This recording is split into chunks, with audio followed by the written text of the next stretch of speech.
Did you know that a single morning could completely upend balance power in the Pacific War? In a stunning turn of events, for Japanese aircraft carriers, the very pride of the Navy, were transformed into raging infernos on the sea, and this monumental shift all unfolded near a small, unassuming island called Midway in the early months of 1942. Following the attack on Pearl Harbor, Japan surged across the Pacific with unstoppable momentum, like a devastating tidal wave. They secured rapid victories, expanded their territory at an alarming rate, and grew increasingly confident that America would eventually succumb to their might. Admiral Yamamoto, the mastermind behind Japan's naval strategy, sought a final, decisive blow to cripple the United States. He chose Midway, a tiny American outpost that served as a vital guard post in the vast expanse of the ocean. Yamamoto reasoned that if Japan captured Midway, the U.S. aircraft carriers would inevitably rush to its defense, falling neatly into a carefully planned Japanese ambush. With the American carriers destroyed, the Pacific would be firmly under control of the Empire Japan. However, Yamamoto was unaware of a crucial piece of information. The Americans had managed to decipher portions of a strategic plan. U.S. Codebreaker Station in Hawaii, led by the brilliant Joseph Rockefeller, had successfully determined that the target designated as if in intercepted Japanese messages was, in fact, Midway. Armed with this critical intelligence, Admiral Chester Nimitz, commander of the Pacific Fleet, knew he was facing a formidable adversary, but he also recognized a rare opportunity to strike from the shadows. He gathered the remaining assets at his disposal, 3 aircraft carriers, the Enterprise, the Hornet, and the Yorktown. The Yorktown had sustained significant damage during the Battle of the Coral Sea just weeks prior, but American repair crews worked tirelessly for 3 frantic days to restore her to fighting condition. She sailed back into action with fresh paint still drying, much like a battered boxer hastily patched up and thrown back into the ring. At dawn on June 4th, 1942, the sky above Midway was serene and blue, and the sea appeared deceptively calm. Far to the west, the 4 Japanese carriers, Akagi, Kaga, Sōryū, and Hiryū, prepared to launch their initial strike. They sent waves of planes to bomb Midway first, hoping to neutralize its defenses. Explosions rocked the island. Hangars were engulfed in flames, runways were shattered, and plumes of sand and smoke billowed into the air. Yet, despite the devastation, Midway refused to fall silent. American pilots stationed on the island bravely scrambled into the sky and flew directly towards the approaching Japanese fleet. These attacks were almost suicidal. U.S.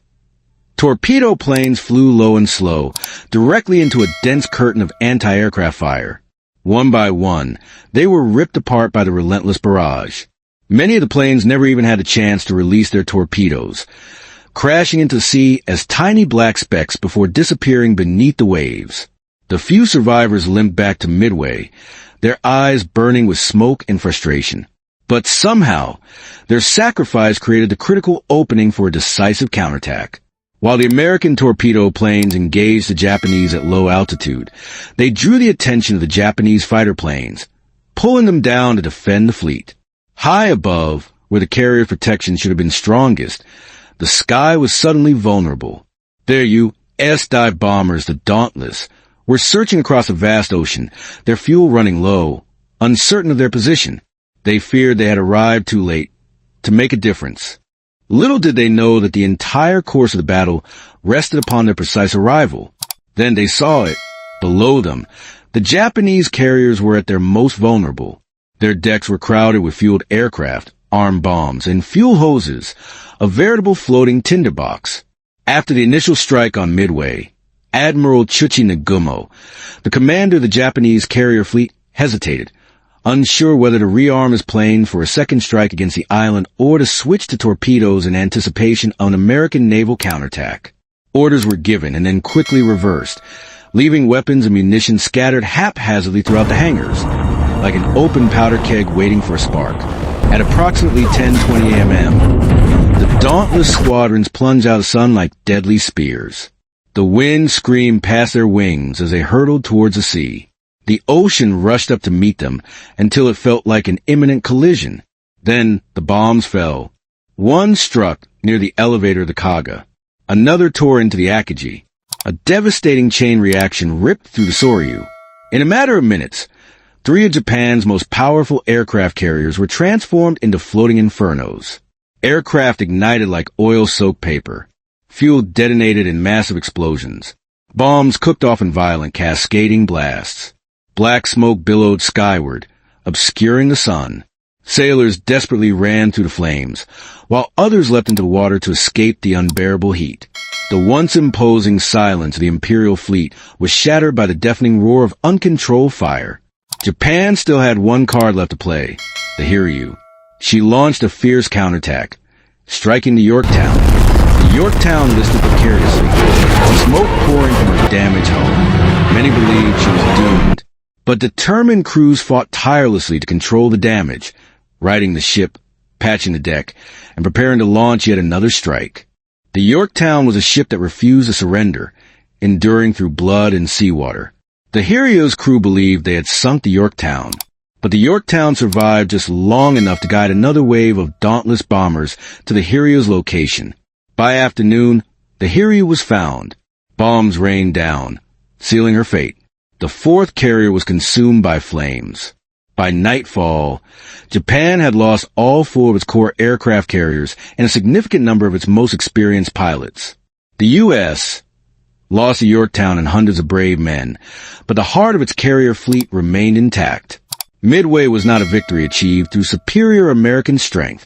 It was a triumph born from intelligence gathering, perfectly timed risk-taking, and the courage of men who flew into almost certain death to create an opportunity for others. Consider the magnitude of it all. In the middle of a vast ocean, a few crucial minutes of timing, one hesitant decision, one lost squadron that suddenly finds its target. These seemingly insignificant pieces combined to create a reversal that shook the Pacific to its core. After Midway, Japan was forced to shift from an offensive strategy to a defensive posture. America began its relentless push forward, island by island, step by step, like an unstoppable rising tide. If this story brought history to life for you, please like and subscribe. Your support allows me to continue sharing the pivotal moments that truly reshape the world through the lens of human experience, not just cold statistics.